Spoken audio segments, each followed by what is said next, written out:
네, 그동안 국힘과 윤석열 측은 민주당의 탄핵소추권 남용을 주장하면서 군사 쿠데타를 합리화해왔습니다.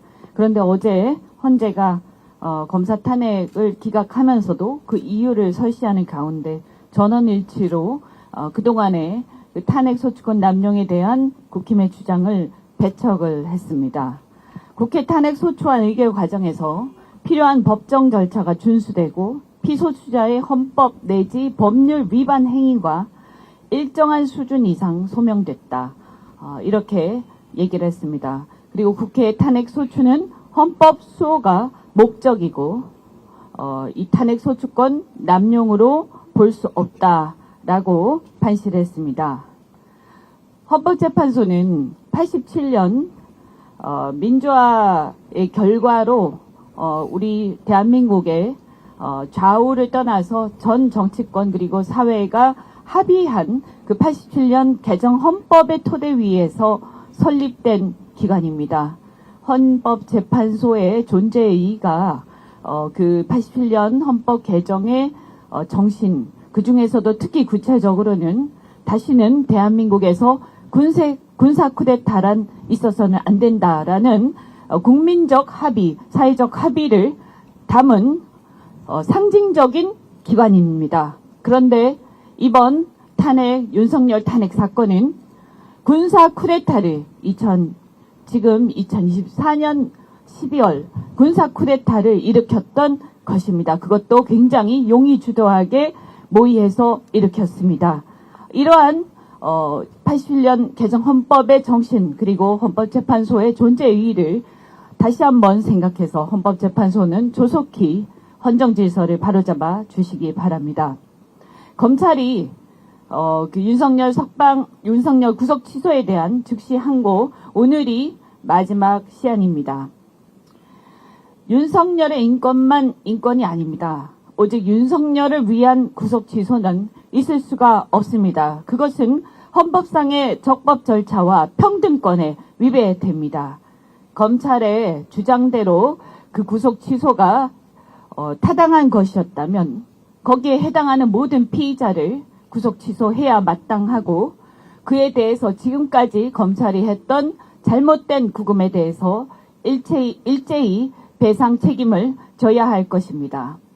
만약에 여기에 대해서 검찰이 동의하지 않는다면 오늘이라도 즉시 항고하고 윤석열만을 위한 사법제도, 윤석열만을 위한 구속 취소 이런 잘못된 얘기가 대한민국 국민들 사이에 돌지 않도록 해야 할 것입니다. 어제 상법 개정안 이사의 주주에 대한 충실 의무가 통과되었습니다. 국민의힘 권영세 비대위원장을 비롯해서 국민의힘에서는 이 상법 개정안이 통과가 되면 대한민국 경제가 조정을 올릴 것이다 라는 등 또 연구개발 R&D 같은 것이 제대로 되지 않고 위축될 것이다 라고 하는 등 엉뚱한 소리랍니다. 그런데 이사의 주주에 대한 충실 의무는 글로벌 스탠다드입니다. 미국의 fiduciary duty나 duty of care 그리고 영국, 독일, 일본 모두 이 조항을 갖고 있거나 판례로 인정하고 있습니다. 심지어 중국도 2023년 말에 도입이 되었습니다. 권영세 위원장 말대로라면 이사의 충실 의무를 일찍이 규정한 미국과 영국 등 선진국에서는 그 경제가 조종을 올렸어야 하는데 어찌 그리 멀쩡합니까? 특히 지금도 나홀로 호황의 숱한 빅테크들이 혁신을 거듭하고 있는 미국 경제에 대해서 어떻게 설명할 건지 답하기 바랍니다. 미국에는 이사의 주주에 대한 충실 의무 판례가 엄청나게 쌓여 있습니다. 그만큼 소송도 많았다는 뜻인데 권 위원장 말대로라면 미국에서 R&D가 제대로 되지 않아서 미국 경제가 폭망했어야 하는데 어떻게 그것과 정반대로 갔습니까? 자본시장이 발달하고 자본 조달이 원활해서 창업이 자유로운 국가에서는 기업의 혁신이 잘 일어납니다.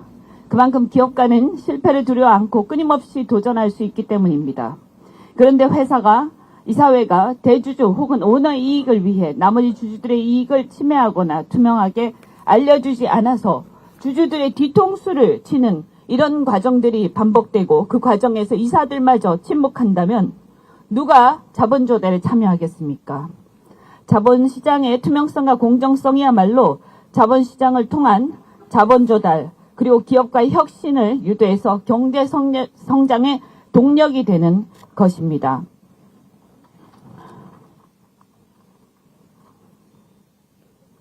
공정한 자본시장에서 집단지성에 의해서 제대로 평가받고 보상받는, 이러한 자본시장의 발전이야말로 경제성장의 비결입니다. 그러니 이사의 주주에 대한 충실 의무를 두고 국힘이 경제가 망한다 어쩐다 하는 것은 국힘이란 정치 세력이 자본주의 시장 원리, 자본시장의 작동 원리조차 제대로 이해하지 못하고 있음을 보여줍니다. 우리 개미들을 우습게 여기지 마시기 바랍니다.